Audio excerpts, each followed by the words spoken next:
area of the patient experience that is often overlooked that can be much improved is the period where they're getting rescheduled and they're paying. So that moment is really, really key, because usually that's at the very end of the visit, and that's typically how people are going to think about you as they leave. So you smiled, you welcomed them in, you walked them down, or your staff did, walked them down to the treatment room, got them better, low back pain's better, headaches are better, now they're going out to schedule, and you can ruin it all right there if you don't do it right. So really focus on the patient experience during the scheduling time.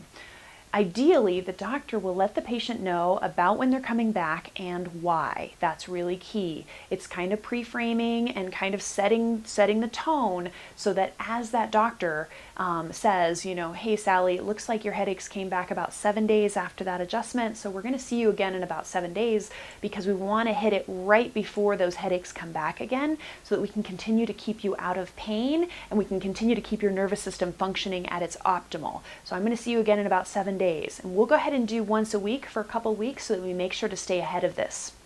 Right? So by pre-framing it, or by setting it up in such a way that makes it so that the patient, as they leave, are thinking, okay, yeah, once a week for a few weeks because the doctor recommended that, as opposed to the staff then saying, yeah, it looks like you're scheduled once a week, so let's continue you once a week.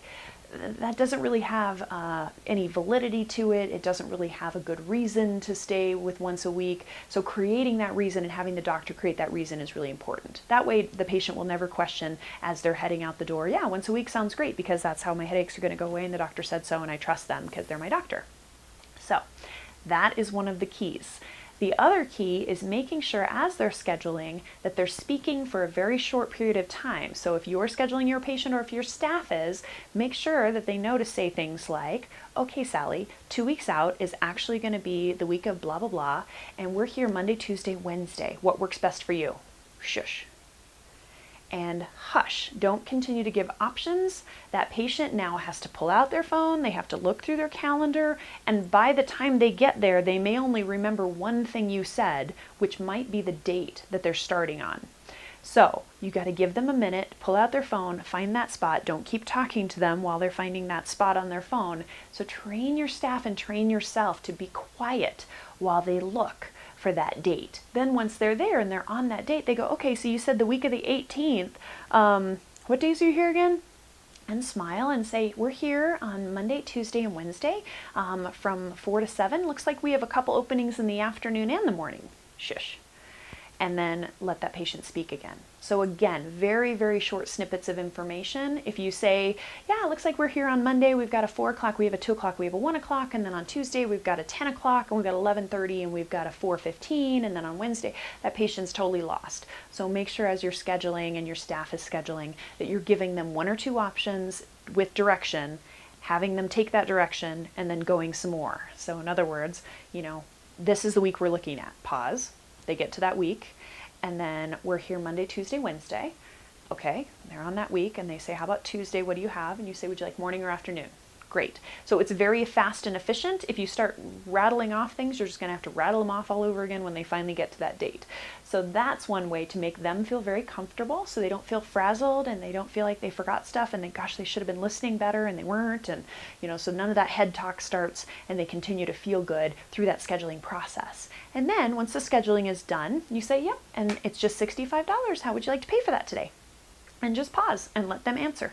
And they'll tell you, cash. And they'll say, can I write a check? Absolutely. And I'm happy to fill in the top of that check for you, so that they don't have to feel like there's some kind of obligation going on and there's some kind of discomfort around the payment aspect of it either.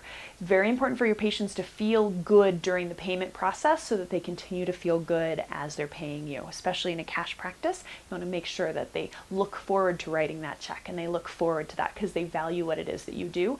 So you need to make that as comfortable as possible. Yeah, do you take cash? Absolutely. I have change, or we can credit your account if you don't want the change. And they can say, oh yeah, go ahead and credit my account. That sounds nice and easy. Here's $100. That gives me, $35 credit for a $65 visit. And you say, great, no problem. I'm going to record that $35 as a credit to you, and we'll see you next week and credit you that amount. Thanks, John. Have a fabulous day. and just make sure that everything that you're doing, your business systems support the patient smiling, the patient feeling comfortable, and put yourself in that position and feel what it feels like to be there.